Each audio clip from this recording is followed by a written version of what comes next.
오늘 새벽 우리에게 주신 하나님의 말씀은 에스라 2장입니다. 구약성경 711면입니다. 옛적에 바벨론 왕 느부갓네살에게 사로잡혀 바벨론으로 갔던 자들의 자손들 중에서 노임을 받고 예루살렘과 유다 도로 돌아와 각기 각자의 성읍으로 돌아간 자, 곧 스룹바벨과 예수아와 느헤미야와 스라야와 르엘라야와 모르드게와 빌산과 미스발과 비그웨와 르훔과 바아나 등과 함께 나온 이스라엘 백성의 명수가 이러하니 바로스 자손이 2172명이요 스바디아 자손이 372명이요 아라 자손이 775명이요 바한모압 자손 곧 예수아와 요압 자손이 2812명이요 엘람 자손이 1254명이요 삿두 자손이 945명이요 삭게 자손이 760명이요 바니 자손이 642명이요 브베 자손이 623명이요 아스갓 자손이 1222명이요 아도니감 자손이 666명이요 비그베 자손이 2056명이요 아딘 자손이 454명이요 아델 자손 곧 히스기야 자손이 98명이요 베세 자손이 323명이요 요라 자손이 112명이요 하숨 자손이 223명이요 깃발 자손이 95명이요 베들레헴 사람이 123명이요 느도바 사람이 56명이요 아나도 사람이 128명이요 아스마웻 자손이 42명이요 기랴다림과 그비라와 브에롯 자손이 743명이요 라마와 게바 자손이 621명이요 믹마스 사람이 122명이요 베델과 아이 사람이 223명이요 느보 자손이 52명이요 막비스 자손이 156명이요 다른 엘람 자손이 1254명이요 하림 자손이 320명이요 로드와 하딧과 오노 자손이 725명이요 여리고 자손이 345명이요 스나 자손이 3630명이었더라.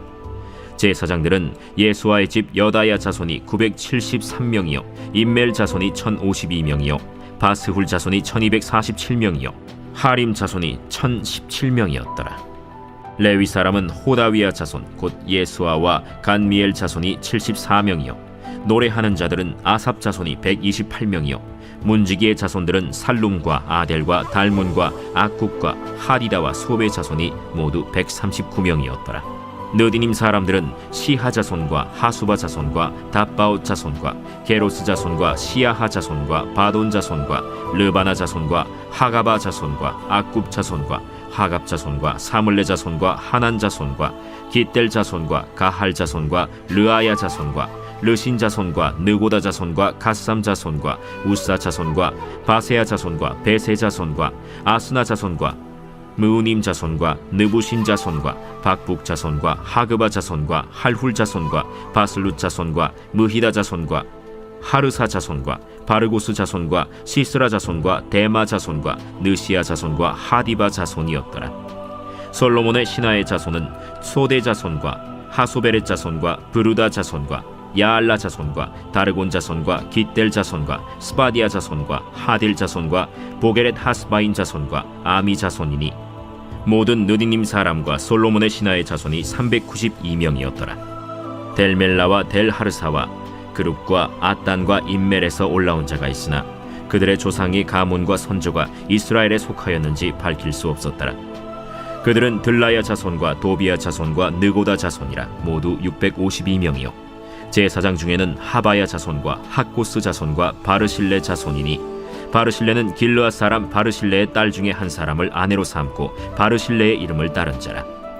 이 사람들은 계보 중에서 자기 이름을 찾아도 얻지 못하므로 그들을 부정하게 여겨 제사장의 직분을 행하지 못하게 하고 방백이 그들에게 명령하여 우림과 둠밈을 가진 제사장이 일어나기 전에는 지성물을 먹지 말라 하였느니라.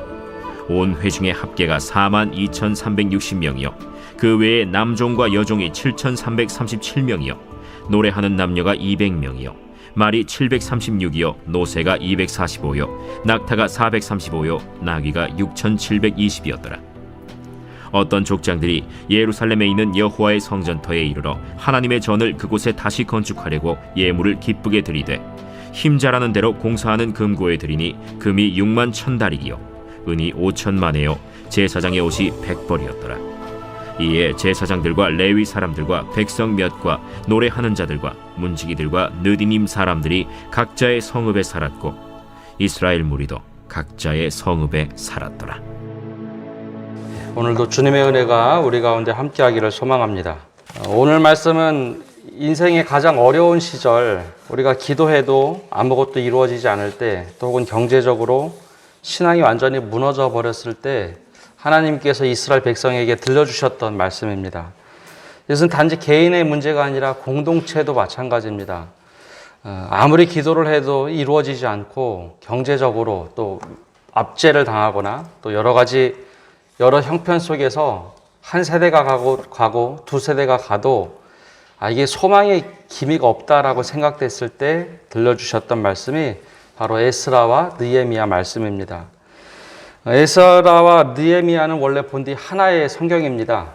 제롬이라는 학자가 이거를 두 개로 나누면서 그 이후부터는 다른 성경으로 우리가 알고 있지만 원래는 하나의 성경으로 이루어졌던 것이 에스라와 느헤미야입니다.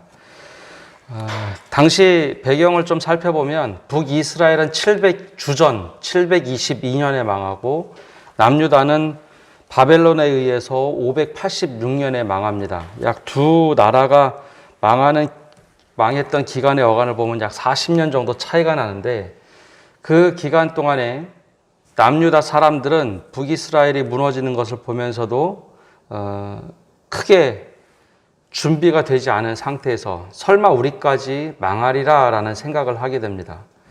많은 선지자들이 예언하면서 이렇게 하면 하나님께서 버리실 수 있다라는 예언을 했지만 설마 하나님께서 택하셨는데 하나님도 체면이 있지 어떻게 이방 나라들에게 당신의 백성들을 흩으실 수 있을까, 망하게 할 수 있을까라는 기대함과 잘못된 생각이 있었죠.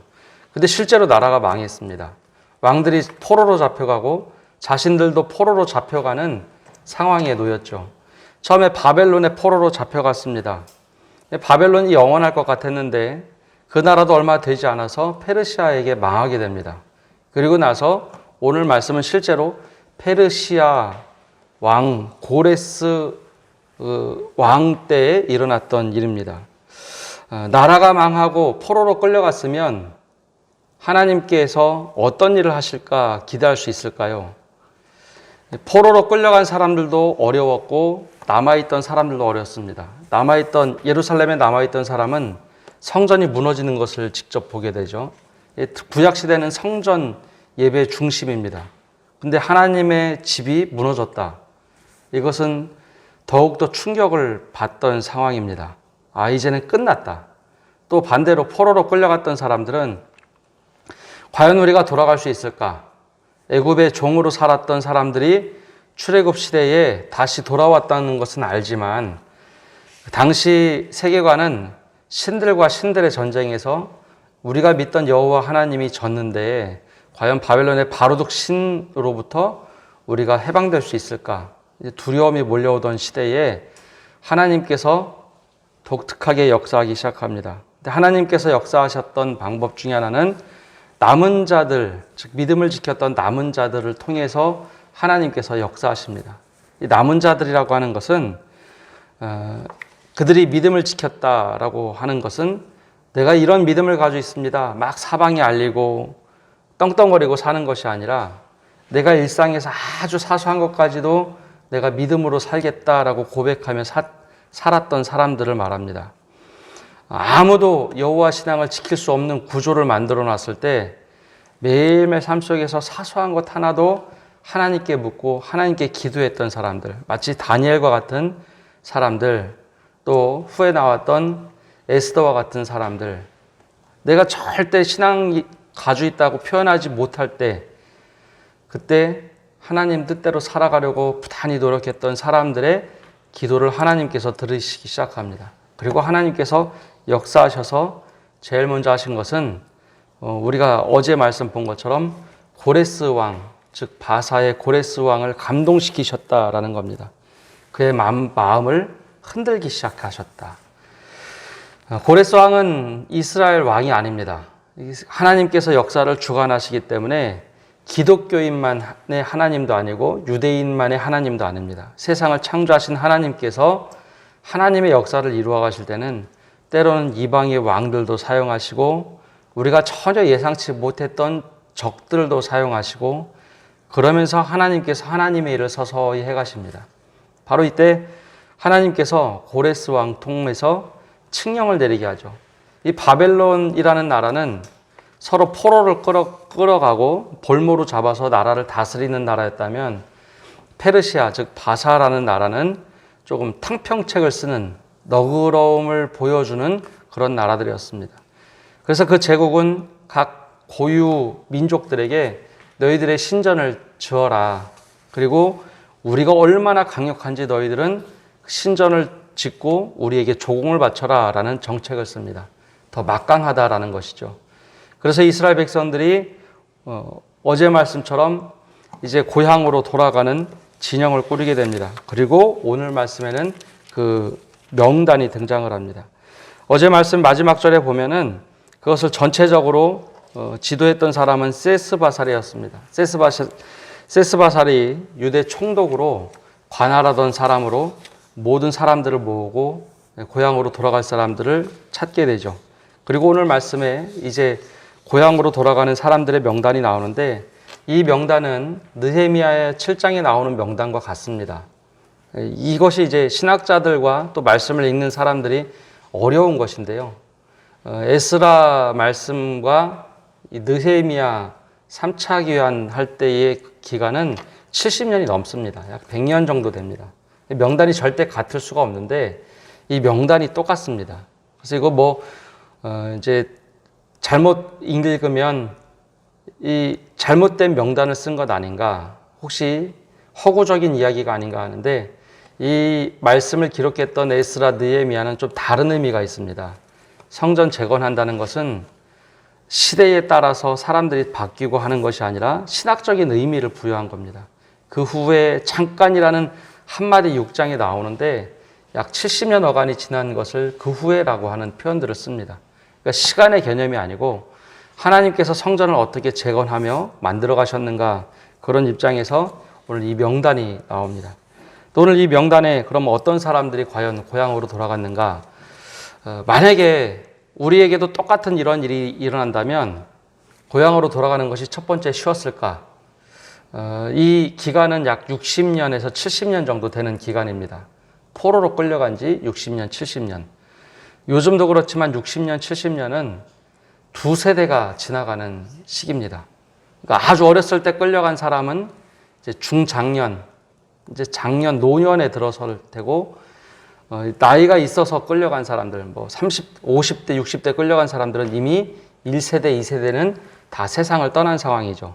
그러니까 아주 어렸을 때 기억만 가지고 고향으로 돌아가야 될 상황입니다. 그런데 고대 바벨론 그리고 페르시아라는 나라들이 그렇게 뒤떨어진 나라가 아닙니다. 훨씬 더 잘 사는 나라들입니다. 신전 규모도 예루살렘과 비교할 수 없을 만큼 거대한 신전입니다. 이미 한 세대, 두 세대가 지나고 포로지에서도 정착하며 살던 사람들이 고향으로 돌아가자. 얼마나 돌아갈 수 있을까요? 너희 마음껏 꾸려봐라 해도 실제로 돌아간 사람이 그리 많지 않습니다. 오늘 말씀에 등장하는 사람들의 숫자를 보면 4만 명 조금 넘습니다. 출애굽했을 때의 기억을 하면 출애굽 때는 장정만 60만 명 아닙니까? 그러니까 남성 20세에서 60세까지가 60만 명이니까 학자들은 약 200만 명이 예루살렘, 즉 팔레스틴 지역 가나안 땅으로 들어갔다고 하는데 지금은 바벨론의 포로로 갔다가 페르시아에서 돌아오는 사람들이 4만 2천 명 정도 됩니다. 그러니까 생각보다 많은 숫자가 아니라 소수입니다. 그러니까 소수가 나는 돌아가겠습니다. 자원한 사람도 있고, 그리고 우리 할아버지, 아버지의 믿음을 따라서 돌아가겠습니다. 자원을 했던 사람들도 있습니다. 그리고 반드시 돌아가야 될 제사장들과 레위인들도 있었죠. 한번 그 자신의 삶의 터전을 이제는 포기하고 고향으로 돌아가서 예루살렘 성전을 재건하겠다고 나섰던 사람들, 이 사람들을 보고 남은 자들이라고 부릅니다. 그래서 오늘 이 43,360명의 사람들이 돌아오는데 오늘 이 족보가 또 명단이 나오는데 이 명단의 흐름들은 좀 아주 독특합니다. 2절에서 25절까지는 가계별, 어느 지파, 원래 어느 족보 사람의 소속이었는가 그 명단이 나오고 21절에서 35절까지는 너 어느 지역에 살았었는가, 어느 땅 출신이냐 하는 지역의 이름이 나옵니다. 그리고 36절에서 39절까지는 제사장의 명단, 40절에서 42절까지는 레위인의 명단이 나옵니다. 그럼 왜 이런 명단을 이렇게 기록했을까요? 지파하면 지파별로 적고 어느 지역이면 지역별로 적으면 좋은데 여기에는 여러 가지 의미가 있습니다. 이렇게 고향으로 돌아온 사람들에게는 자신들의 정체성을 지키라는 겁니다. 70년 전에 너희가 어떤 가문이었는지 그리고 고향에 돌아가게 되면 그 할아버지 할머니의 믿음을 따라서 너희들이 믿음을 지켜라 라는 의미가 있습니다. 또 하나는 지역에 있어서는 그 지역에 들어가면 그 지역에서 믿음을 회복하라 라는 의미를 가지고 있습니다. 자신들도 잘 기억하지 못하는 70년 전으로 돌아가는 겁니다. 아예 이민 갔다가 70년 만에 고향으로 돌아와서 거기서 할 일이 있다라는 것을 말해주고 있는 것이죠. 그렇기 때문에 이 지역 그리고 가계 명단 그리고 특별히 제사장들과 레위인들은 그들은 따로 구별해서 이야기합니다. 왜냐하면 그들에게는 해야 할 일이 반드시 있기 때문이죠. 오늘 말씀을 자세히 보면 수룹바벨과 예수아가 나오는데요. 예수아는 제사장입니다. 대제사장의 아들로서 아버지에게 열심히 배웠죠. 포로지에서 한 번도 대제사장의 역할을 할 수 없었지만 적어도 60년, 70년 동안 그 역할을 준비했던 겁니다. 오랫동안 한 번도 대제사장의 역할을 하지 못했지만 그 일을 준비했다가 이 고향으로 돌아갈 수 있는 기회가 되자 예수아가 나서서 모든 것을 진두지휘합니다. 또 수룹바벨도 진두지휘를 합니다. 이것이 이 사람들의 명단의 의미입니다. 근데 여기서 눈여겨봐야 될 것은 43절에 나오는 느디님 사람들입니다. 이 느디님 사람들이라고 불렸던 사람들은 두 가지 설이 있는데 처음에 여호수아가 가나안 땅을 정복해가면서 포로로 잡았던 사람들 중에 기브온 거민이 있습니다. 우리가 죽기 싫어서 꼼수를 부려서 살려달라라고 했던 사람들, 기브온 거민이 있죠. 거짓 약속을 통해서 약속을 받아냈던 사람들. 그 사람들이 나중에 성전 노예가 됩니다. 성전에서 잡일을 하는 사람들로 살아가게 되는데 이 사람들이 느디님 사람들이 아닌가. 또 다른 면에서는 전쟁 중에 포로로 잡혔던 사람들 중에 제사장의 종으로 살았던 사람들이 있는데 레위인들의 종, 그 사람들이 바로 이 느디님 사람들이 아니었는가라는 추측을 합니다.